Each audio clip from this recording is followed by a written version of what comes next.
안녕하세요. 저는 미국 휴스턴에 살고 있는 데미안이라고 합니다. 태어나서 한 번도 휴스턴을 떠난 적이 없는 토박이랍니다. 물론 여행은 이곳저곳 다녀봤지만 미국에서는 휴스턴에만 살아봤어요. 왜 자기가 사는 도시를 촌동네라고 하면 약간 발끈하잖아요. 제 한국 친구 수영이는 휴스턴의 시골스런 면을 보고 정통 카우보이가 사는 곳 아니냐고 하더라고요. 하지만 휴스턴은 텍사스 주에서는 가장 큰 도시이고 미국에서도 네 번째로 큰 대도시랍니다. 그래서 진짜 다양하고 다이나믹한 일들이 많아요. 휴스턴 안에 최대 90개의 언어를 들을 수 있다고 할 정도죠. 이 중에는 당연히 한국어도 있습니다. 여긴 한인사회가 엄청 발달했어요. 아 참, 이곳 휴스턴은 큰 기업이나 기관이 많습니다. 휴스턴의 큰 자랑은 바로 세계적인 항공우주연구소의 공식 방문센터인 휴스턴 나사 우주센터입니다. 진짜 우주 비행사 훈련장을 견학하기도 하고 복원된 우주선을 구경하며 심지어 달 표면의 바위를 직접 만져볼 수도 있습니다. 완전한 우주체험 아닌가요? 나이를 불문하고 누구에게나 매력적인 체험이 펼쳐지는 곳이죠. 한국의 유명 대기업 삼성, 현대 계열사도 휴스턴 지사가 있을 정도입니다. 친구 수영이도 한국 기업의 계열사로 근무하러 온 것이고, 저 역시 미주 저작권 지사를 운영하는 한국 대기업의 정규직으로 근무하고 있습니다. 제가 휴스턴에 살면서 작년에 정말 놀라운 경험을 했습니다. 친구 수영이 덕에 한국 손님들을 우리 집 홈스테이를 했으니까요. 그러니까 회사에서 어느 날 자원봉사단을 모집했습니다. 내용인즉슨 미국과 한국이 교류한 지 70년을 맞아서 휴스턴에서 각종 행사를 진행하는데 진행요원뿐만 아니라 미국을 경험할 수 있는 홈스테이 가정도 모집한다는 내용이었죠. 한국과 관련된 행사다 보니 제가 근무하고 있는 한국 본사도 수영이의 휴스턴 지사도 이 행사에 각종 후원이나 기부를 아낌없이 지원했는데요. 저는 가정이 있는 몸이라 쉽게 우리 집에 손님을 며칠씩 묵게 한다는 것이 여간 내키지 않았지만 수영이의 간절한 설득으로 홈스테이 하는 집으로 신청을 했었네요. 다들 저처럼 집에 외국인, 특히 동양인을 들인다는 것에 대한 거부감이 있어서 홈스테이 신청이 저조하다면서 저를 설득했죠. 호텔도 꽉 찰 텐데 한국에서 온 행사단의 숙소가 모자라서 인근 도시까지 가야 한다면 휴스턴에서 행사를 여는 의미가 퇴색된다고 하니 그건 또 아닌 것 같더라고요. 회사 측은 홈스테이를 제공해주는 대신 행사가 끝나고 일정을 봐서 한국으로 여행 갈 수 있는 티켓을 왕복으로 주는 것을 검토해본다고 했습니다. 저는 한국 여행이 그렇게 구미가 당기지는 않은데 제 딸 혜리는 한국 여행이란 소리에 무조건 홈스테이를 해야 한다며 난리도 아니었죠. 수영이에게 그리고 딸에게 못 이기는 척 홈스테이 신청을 하게 되었습니다. 행사날 중에 우리의 시선을 잡은 것이 있었으니 그건 바로 한국에서 온 공연팀이었습니다. 저는 스포츠에 대해선 거의 일자무식입니다.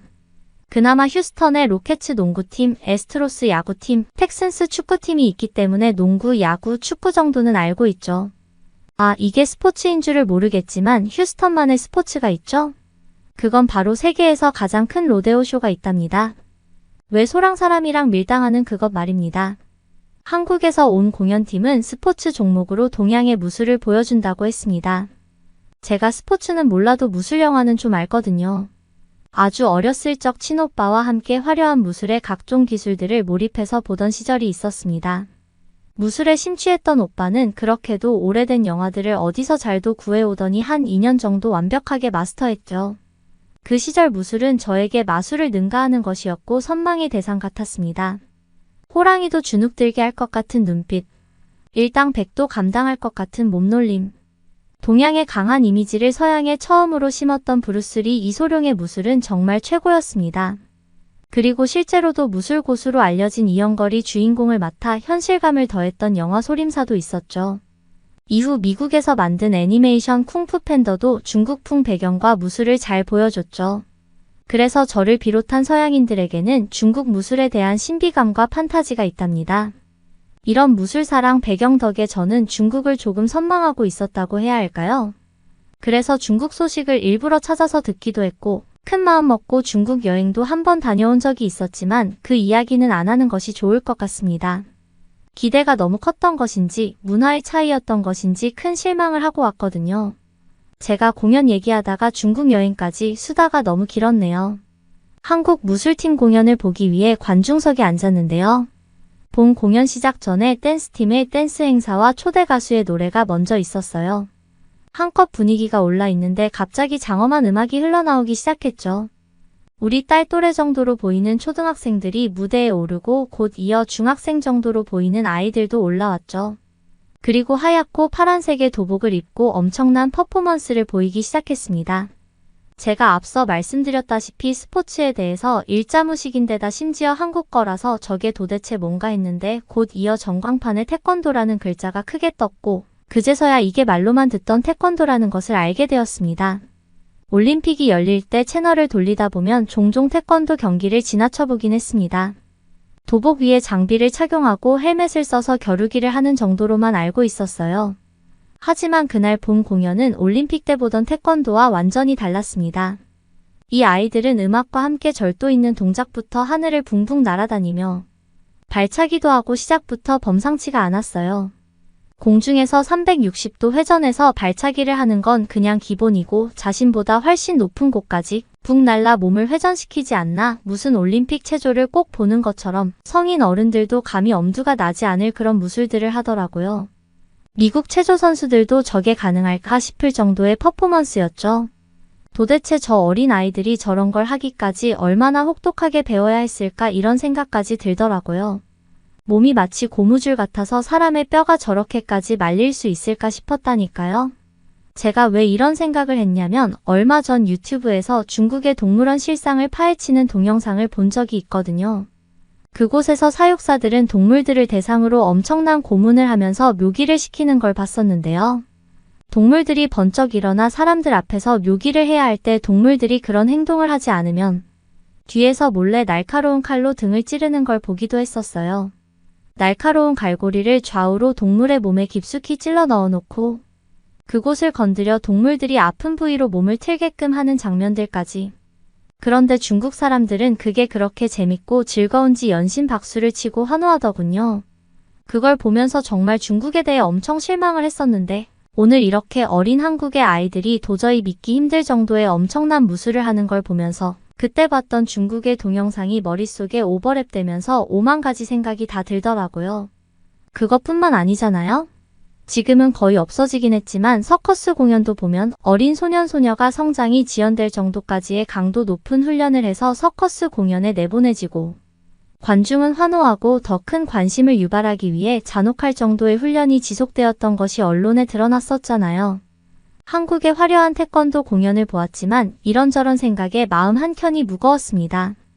게다가 수영이 말로는 저 중 2명의 아이가 우리 집에서 머물 거라는 얘기를 하더라고요.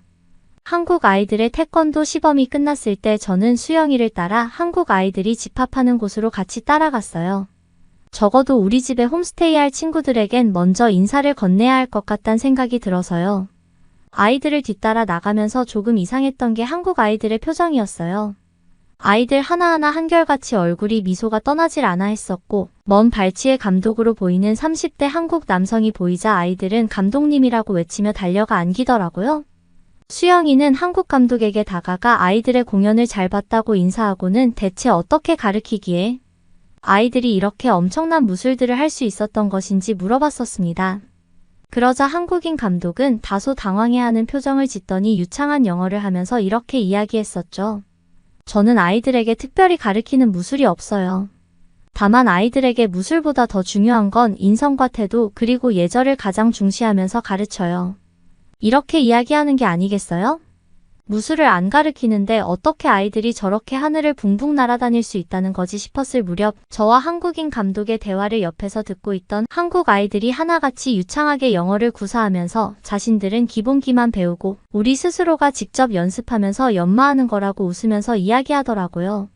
그러면서도 뭐가 아이들은 그렇게 즐거운지 하나같이 밝은 표정들을 하면서 장난도 치고 여느 또래 아이들과 같은 천진난만하고 순박한 모습들을 보이고 있었습니다. 수영이는 감독님에게 우리 집에 홈스테이 할 친구가 누군지 확인했는데 맞은편에서 개구쟁이처럼 보이는 2 남자아이를 알려주었어요.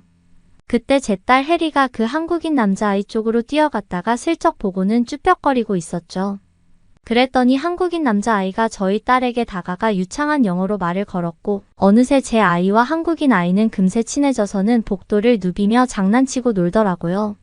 제가 중국 영상을 보고는 완전히 오해를 했던 모양이구나 싶어 한국 감독님에게 괜찮으시다면 아이들이 홈스테이 할 때 같이 저녁 식사라도 하자고 했죠. 다른 곳에 홈스테이 하는 아이들도 같이 놀러와도 된다고 했습니다. 하지만 감독님은 이미 다른 홈스테이에 가기로 한 친구들의 차편이 다 마련되어 있는 데다 휴스턴에서 근무하는 한국인 자원봉사자들 덕에 신상이 명확하고 다복하고 안전한 곳에 가정으로 가기 때문에 그곳에서 현지인들과 머무르는 것이 더 좋겠다고 하시더라고요. 다음날 태권도 감독님과 한국인 아이 둘이 우리 집에 오게 되었습니다. 해리는 한국인이 온다며 일부러 BTS 음악을 틀어놓는 등 한껏 들떠 있었죠. 한국인 아이들의 이름은 민건이와 윤건이라고 했습니다. 둘은 형제였죠. 저녁을 먹으려고 다 같이 식탁에 둘러앉았는데 민건이와 윤건이는 숟가락을 들지 않고 그냥 앉아만 있었는데요. 해리는 식탁에 앉자마자 자기가 좋아하는 소시지부터 프렌치 프라이까지 허겁지겁 입에 넣고 음식을 먹기 바빴는데 두 형제는 한 숟갈도 뜨지 않고 음식을 보면서 그냥 가만히 있었습니다. 애들아 왜 그래? 혹시 여기 못 먹는 음식이라도 있는 거니? 라고 형제에게 물었더니 식탁에 있는 음식 모두 자신이 다 좋아하는 음식들이라면서 활짝 웃더라고요. 그러면서도 절대 음식에 손을 대지 않았어요. 같이 먹자고 했더니 씩씩하게 내라고 대답만 하더라고요. 그런데 그때 화장실에서 손을 씻고 뒤늦게 식탁에 합류한 한국인 감독님이 자리에 앉았고 감독님이 저에게 감사하다는 말을 하고 저에게 먼저 음식을 먹으라고 권했죠. 저는 아무렇지 않게 샐러드를 한술 떴더니 감독님도 식사를 시작하셨어요. 그랬더니 그제서야 두 형제도 큰 소리로 맛있게 잘 먹겠습니다 라고 인사를 하고는 언제 그랬냐는 듯 음식을 엄청 맛있게 먹기 시작하는 거예요. 빵에 버터도 잔뜩 바르고 오렌지, 자몽, 콜라, 주스도 번갈아 마시고 스테이크도 큼직하게 한 덩이씩 입에 넣었습니다. 햄버거에 들어있는 야채는 쏙 빼고 고기만 먼저 먹어가며 신나게 먹더라고요. 먹성도 엄청 좋은 아이들이 음식 앞에서 그렇게도 참았다니 이해할 수가 없었어요. 알고 보니 형제들은 한국에서 배웠던 예절과 태도 덕분에 어른들이 먼저 식사를 해야 자신이 뒤따라 식사를 한 것이었죠. 맙소사. 제 딸 아이는 어른이고 뭐고 일단 본인 입에 음식을 넣기 바빴거든요. 한국 태권도의 예절 교육은 정말 훌륭하구나라는 생각을 하게 되었고 제 딸도 그리 배웠으면 참 좋았겠다 싶었죠. 하루는 한국인 감독님과 맥주를 한 잔 마시며 이런저런 이야기를 나눌 수 있었는데요. 한국에 대해서 잘 몰랐던 저는 한국 문화나 한국이라는 도시는 어떤지 물어봤었습니다. 그러자 한국인 감독님은 아마 불과 수십 년 전만 해도 일본이라는 나라에 식민 지배되면서 엄청 힘들고 가난한 나라라고 생각하는 분들이 많은데 실제 우리 대한민국은 자신이 한국 사람이라서 이렇게 이야기하는 게 아니라 전 세계 어느 국가에 비해도 전혀 뒤지지 않는 멋진 나라라고 하더라고요. 저는 또 한국 무술에 대해서도 물어보았습니다. 무술은 중국 걸로 알고 있는데 태권도를 보고 감회가 남달랐던 제 소견을 말씀드리니 감독님은 그 점이 자신도 안타깝다고 하시더라고요. 감독님 생각에는 수십 년 전부터 중국이 무술을 소재로 한 영화들이 많이 나왔고 실제 배우들이 무술을 익히면서 무술을 할 줄 아는 배우들이 캐스팅되면서 사실감 있는 영상이 전달되어 중국이 무술의 달인으로 보여진 것 같다고 하셨죠. 좋은 창작물이든 망작이든 간에 많이 만들다 보니 유럽이나 미국 같은 서양권에서는 무술하면 중국 무술을 가장 많이 떠오르는 결과를 가져온 것 같아 씁쓸하다고 하셨습니다.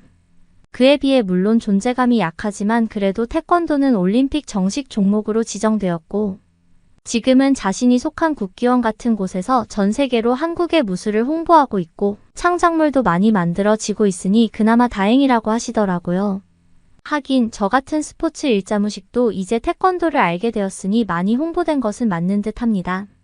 감독님은 말로 듣는 것보다 한번 한국을 여행하시면서 방문해보는 걸 추천했습니다. 홈스테이 자원봉사 가족이니 한국행 티켓을 얻은 걸로 알고 있다면서 한국에 온다면 태권도에서 어떻게 예절 훈련과 수행이 이뤄지는지 보면 한국에서 태권도가 얼마나 생활에 뿌리 깊게 박혔는지 알 수 있을 것이라고 했죠. 시간이 흘러 한국 태권도팀은 휴스턴을 떠났고 회사에 그동안 안 쓰고 모아두었던 연차를 쓰고 가족끼리 짧은 한국 여행을 떠나기로 계획했습니다. 방문할 곳이나 꼭 가보아야 할 곳은 수영이가 직접 일정을 챙겨주기도 했죠. 해리는 한국에 간다고 했더니 두 오빠를 만날 수 있는 거냐면서 엄청 기뻐했지만 사실 저와 남편은 예전에 중국을 한번 여행 갔다가 정말 심한 고생을 했던 기억이 있어서 내심 걱정을 하기도 했습니다. 그런 걱정 속에 저희는 한국에 도착할 수 있었는데요. 한국 공항에 도착하자마자 저희는 그동안 저희가 했었던 고민을 한순간에 날려버릴 수 있었습니다.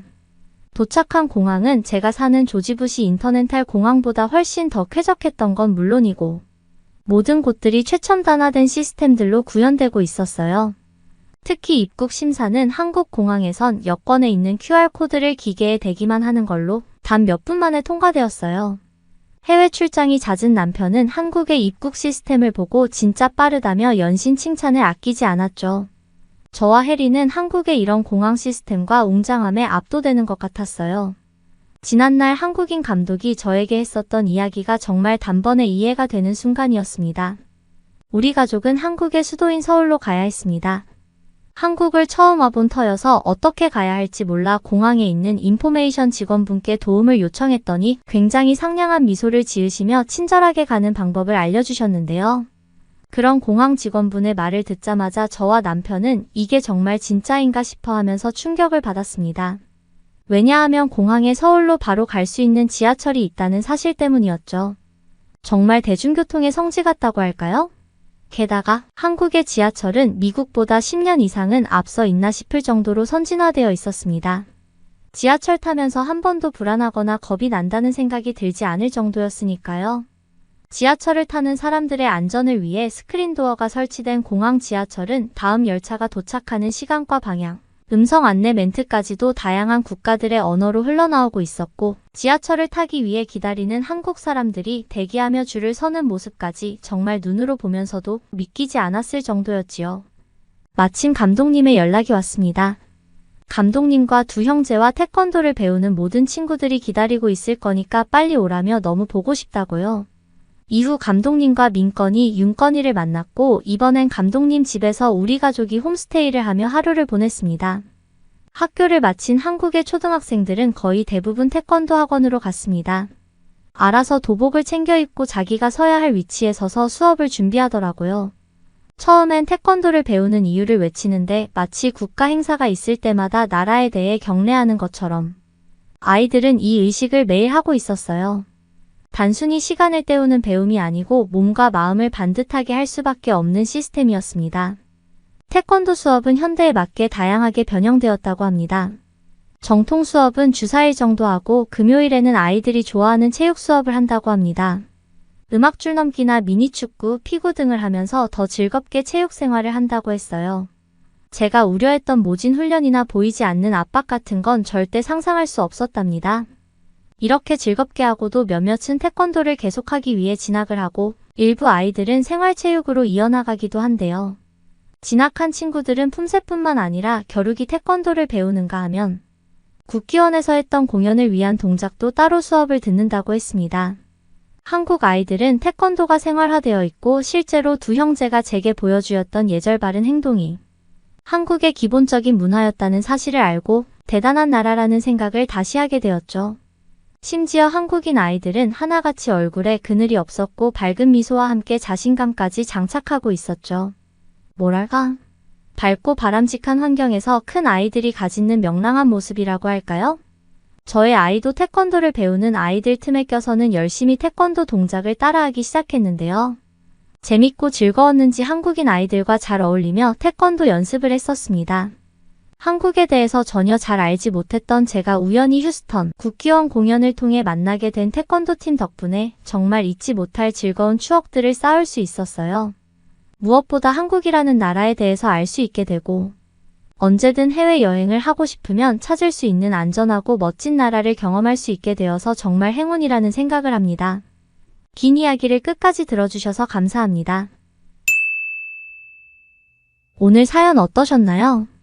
국기원의 공연은 휴스턴뿐만 아니라 세계 각지에서도 큰 호응을 얻고 있습니다. 올림픽 종목으로도 인정받은 훌륭한 스포츠가 앞으로도 널리 사랑받았으면 하는 바람입니다. 감동 돋보기를 끝까지 시청해주셔서 감사합니다. 구독과 좋아요는 영상 제작에 큰 힘이 됩니다. 여러분의 응원이 있어 제작에 큰 힘이 됩니다.